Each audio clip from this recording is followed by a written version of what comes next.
come back to Oslo. What happens is this. President Gorbachev is on a flight to somewhere in Greenland or somewhere, and he has to stop in London to refuel his plane. This is when he was still president of Russia, of the Soviet republics. So he's shown into a small room, and with about 20 or 30 young English diplomats, who all stand round trying to look useful, and he's standing there with an aide in the corner while they refuel the plane. And the diplomats are all staring at their shoes and whatever. Anyway, eventually, Gorbachev turns to his aide and he says something in Russian. I've no idea what he says something. He sort of,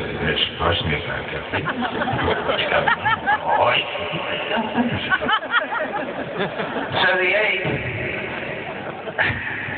aide says to the diplomats, President Gorbachev would like your opinion on certain matter. And so they all look rather eager, and they say, I say, jolly good, President Gorbachev wants to know our opinion, that's marvellous. They all lean forward a bit, and Gorbachev goes,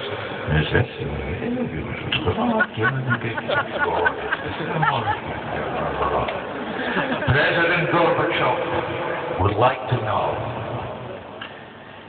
your opinion.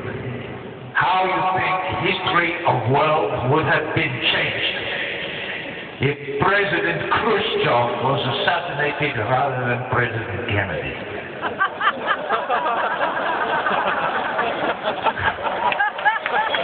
This is too difficult for our English diplomats who start to shuffle around and look around and try not to be in the spotlight and not noticed. So Gorbachev lets them stew for a minute or two, and then he turns to the aide, and the aide says, President Gorbachev believes it very unlikely that Mr. Onassis would have married Mrs. Khrushchev. Thank you.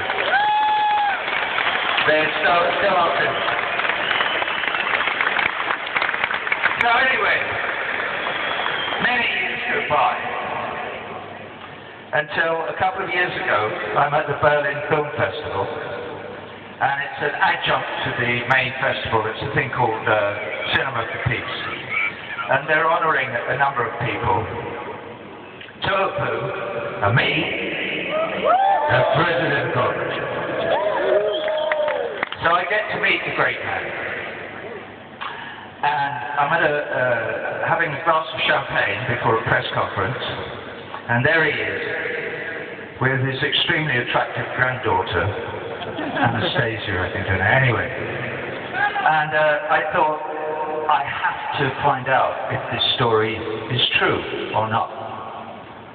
So I go and, say hello, and the granddaughter speaks very, very, very good English, and I say, listen, I have to tell your grandfather a story, because I want to know if it's true or not. She says, I'd be delighted to translate for you. So I say, good. So I tell him that whole story. It takes, as you can imagine, being translated.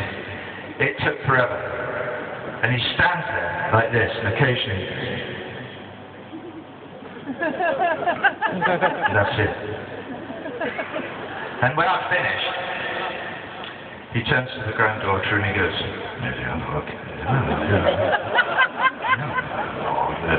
and she says to me, my grandfather says, story completely untrue, but my grandfather liked very much, keep telling.